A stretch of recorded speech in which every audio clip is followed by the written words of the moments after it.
everybody, and welcome to another edition of 16 Minutes with Lizz Ntonjira. And today's guest is somebody that has broken and shattered those glass ceilings to become the youngest Chief Administrative Secretary in the Ministry of ICT, Innovation and Youth Affairs. And I'm speaking of none other than Miss Nadia Abdalla. Karibu sana. Thank you so much, Liz. I'm so happy that you're here. Yes, I am so happy as well. And can I just say you look amazing. No, you look beautiful. fabulous. I look very chilled. Well, you look still fabulous. Thank you. I'm so happy to have her here. And the first question I've been really wanting to ask is, do you feel the pressure? Like, because a lot of older people dismiss young people as, so whenever you're executing your duties, do you feel, I need to do this for me and for the rest of the other young people? Yes, I live, breathe, and, just, I would say work with pressure all the time. And that's because there's so much expectations from me. But at the same time, there's so much, it's intentional. Like, people are expecting me to either fail. Older people in government are looking at me like, can this young person really do it? But I'll tell you, the person who actually builds my confidence is the cabinet secretary. I was even having a conversation with someone today, and I was telling them, he's my mentor. Because whenever I'm in the room and I feel like people are doubting me or think that I'm just this secretary who's coming to write notes, he literally tells them, this is my assistant minister, let her speak first, then I'll speak. So it's there, but then, when you have that solid background and foundation of someone, you overcome it. Yeah, I'm so happy you've talked about mentorship, because I remember reading a report from the Public Service Commission, and there are worries about having such a huge vacuum in the public service in the coming years. What do you think people need to do to handhold other young people into the public service? I think the first thing, people need to understand that when a young person is growing or a young person comes into power or in spaces, we're not replacing the older generation. You see, the fear is being replaced. Even you and me feel some sort of fear towards that. So because of how public services and the structure, there's no room for like a young person coming and learning and understanding. It's more of, oh, now they're coming and they're going to replace me and I'll just have no job and I'll be irrelevant. So I think we need to start having those conversations, allowing young people to come to see what is happening. But at the same time, also young people need to come into public service with this ideology that I'm going there not to replace them or to correct them, but I'm going there to learn so that I can see what else can I do and what else is different for me to put on the table. Because there's a lot of institutional knowledge that the older generation does have that I feel just goes to waste because we're not passing the baton. And guys, I've actually worked for a state corporation, so I know how GAVA works. And it's a complete opposite of what people think. You come into work at 11. I remember I used to get to work like at 6:30 a.m. at the latest. Yes, we usually have meetings at 6 sometimes, and I have to leave work, and then I post something on social media and people will be like, oh, unakula pesa ya serikali, or oh, you guys are coming back at 10. And this is a young person who I'm supposed to represent when I'm having meetings in boardrooms. So I think what needs to happen, we need to open up the doors to people learning what public service is, understanding what it is, and knowing that it really isn't as easy as 1, 2, 3. There are really like steps and stages that one needs to go to. What can young people just getting or wanting a career in public service, what can they look forward to? It's like growing up. Our parents didn't know better. They didn't know how they were going to raise us. They learned throughout the way. So it's the same thing with government as well. You see, there are different governments after every 5 years. So we need to also be wary of the fact that everyone comes with their own ideology. 5 years comes in, someone has this idea, the next 5 years comes in, someone else comes and disrupts everything. So the knowledge that is there, it's very hard for people to really take it and bank it onto other people. So we need to start learning, how are we going to communicate? And young people need to also start learning, if I'm going to communicate and absorb this information, how am I making it my own, then making it a bit better? It's not us versus them. Absolutely. It's basically us and you, and how are you going to now use that information you have and that institution and make it work for you? And a lot of times communication, there's usually a broken telephone. And I mean, I come from the Ministry of ICT. We have the communication board. They're trying. Of course, right now with COVID-19, a lot has been disrupted and a lot of new ideas and new development is coming up. Social media right now is the major communication. Yes, but if you look at how government works, that was never there. It was all about newspaper, it was all about TV, radio, but how many people, the demographics that we have right now, how many people watch TV or how many people read newspapers? Not much. So it's about us now. We're also learning the channels, we're also learning the trends. So I feel like young people should, just give government a chance. I would say that. And I'm saying this because I've been on both sides. You've mentioned something about social media. Yes. And I know once you got in, you also faced quite a number of issues in terms of comments, in terms of bullying and trolling and cyberbullying. So we took a poll with the network and there were quite a number of responses, with the majority of women responding, or young ladies, responding. And some of the questions that we asked were, are you active on social media? And this was a whopping 94% said yes, they are. And what are the platforms they're most active on? Interestingly, they were Instagram and WhatsApp, followed by LinkedIn and Twitter, which was very impressive. The age group that responded to this out of the survey was mostly between 21 years old and 38 years old. And then we asked, have you ever been trolled or cyberbullied on social media? And about 16% said yes, with the rest saying no. And I know, with the advent of new media, we want to collaborate, share experiences, come together and synergize for the good.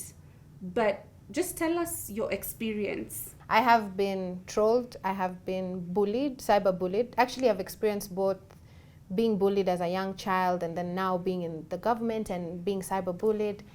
And I can tell you it really, really damages your mental health, because most of the people who've actually said they're on social media, most of them are not doing the work that you and I and other young people do. Most of them are just very complacent with just sitting behind the keyboard and just throwing, negative connotations and just trying to break someone up. So I actually took a 2 months break away from Instagram. And that's because there was, what was happening? There was that fight between Israel and Palestine. And so people went and dug in and took my pictures that I had taken with the ambassador and started now writing negative words about me, writing this, writing that, calling me incompetent, calling me this. And so I just sat down and I thought about it. Here I am, I'm supposed to be representing 35 million plus people in the country, but 3/4 of them they're having fun with making fun out of me. And I just asked myself, what do I do as a young person?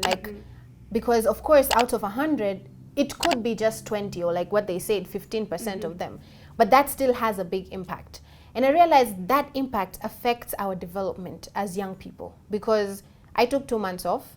I stopped doing videos, I stopped interacting with people, I stopped sharing what programs we're doing. So who's at loss? Of course, it's the young people. And I realized that's the trend that's been happening. If you look at other people or people in the public who have been out there, they also experience all these things. So I thought about what exactly do we need to do in order to stop this or highlight that. And so first I took myself for therapy. And I actually have a therapist who's my friend. And I explained everything and I told him. And he was like, what happened to you was you actually took those negative things and made them into your own. So I embodied all the negative connotations that people were saying. And he said, what you need to do now, you need to go back on social media, you need to go back on radio and TV and talk about work. Avoid looking at how they're trolling you, what they're saying, how they're making you feel. Focus on work. And that became phenomenal, because what happened from there was I discovered a very big group of young people who were actually change makers, who wanted to interact with me, who wanted to do different things. And so I started now interacting with them, sharing the work, doing government programs and doing this. And here I am today, I'm sitting and talking to you, and I can tell you it's rough, but if we let all this trolling happen, there are others who are missing out on opportunities. Yeah. There was a bill sitting under the Ministry of ICT in terms of the Cyber Act. Yes. Where are we with that? Because I totally, by the way, guys, I support it because I just feel, you know, I know misery loves company, but it's also really unwarranted to keep attacking people. You know? Where are we with that bill? Will it see the light of day? I do believe it will see the light of day, and this is because of what we see, because we monitor things that go on social media. And apart from monitoring, I also tend to engage a lot with my CS and my PSs, because I'm trying to share with them what is really happening. So of course, you know the technicalities of how a bill gets passed and gets there, but I do believe it's going to see the light of day, because people are committing suicide. And I'm talking about young people. Basis, on a daily basis. But I think what we need to do, and if I can speak to young people, we need to understand that whatever is on social media is really not a reflection of who you are at that point in time. You need to understand that whatever someone projects on your page or projects towards you, it's actually what they feel, and it's not really who you are. You need to really be careful of the amount of information that you bring in, because if I wasn't careful, I wouldn't be able to even do my work. Because at some point, social media or the people online convince you that you are the person that they feel they are.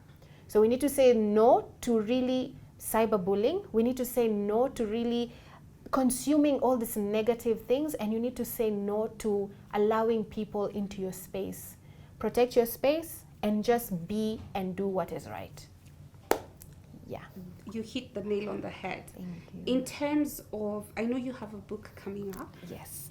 Can you share a bit more about that? The book is called Of Dreams and Whatever. It's really about this young girl from the coastal line of Kenya who just beat the odds. A lot of people think I just woke up and became this person today. But from the very young age of 13, I had my own mind. I either wanted to be like the late Kofi Annan or to be like Oprah Winfrey. Reason behind it is because I believe strongly in communication. Communication is what would really save a lot of problems in this world.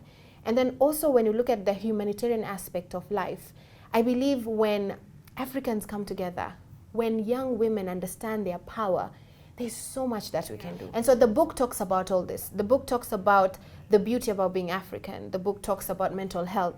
It talks about how I grew up from this community. It talks about identity crisis, because most of us who are born in interracial families, we have an identity crisis. We don't know where to go because we are never good enough. And so it's a lot to do with everything, but it also talks to the youth. I know we have elections in Kenya around the corner. Yes. How do we get more young people into being active in governance? We are aware 2022 is coming. Young people, youths, are the ones that are at stake the most, because we're at a point where we are feeling frustrated. We feel like, oh, nothing is happening. We're not understanding. So we're the most vulnerable. So what we're trying to do is we're trying to engage with other youths and give them civic education on their rights to vote, their rights to democracy, why they need to focus on being sustainable. When someone comes with money, why they have to say no, and they have to look at other things. And so we're engaging them in different ways. But of course, there are other organizations that are doing the same thing, you know, like NCIS. They are engaging, they have a strategic plan towards 2022. Of course, there are some developing partners we are working with, like UNFPA, UNDP, that are also engaging with us so that we can create, you know, sustainable conversation. So there's quite a lot that is happening. But on a personal level myself, I'm trying to speak to young people, because we need to maintain peace, like at the end of the day. Absolutely. The future is ours, and we can't destroy the future. Exactly. Yeah. Thank you so much. You're welcome. Should I say Madam CAS? She hates Madam. I feel so old when you say that, but it's okay. I'll take it. You know, You'll take a friend of mine told me, you know, just I'll swim in say it. Madam Ziao. But anything else you want to, like, just a key message that you feel young people need to be aware of? Two things. We are the peacekeeper of this country. Of course, 2022 is coming, so we need to first be well informed, we need to participate, and we need to find why are we supporting what we are supporting. And number two, mental health is actually a crisis in this country. And as a mental health ambassador, I can tell you that there are so many young people who are committing suicide, who are experiencing chronic anxiety, who have PTSD, and so many other things. So what we need to do is, you and I need to speak openly about our experiences. We need to speak openly about our challenges. Because once we normalize the mental health conversation, then everything will be okay. And the last thing, as youths, honestly, we have the power to change, we have the power to influence, and we have the power to do great and be great. So believe in yourself, believe in what you know, and just do the best for you. There you had it. I have nothing else to add. Thank you so much for making time for this. I really, really appreciate it. So guys, until the next session, see you.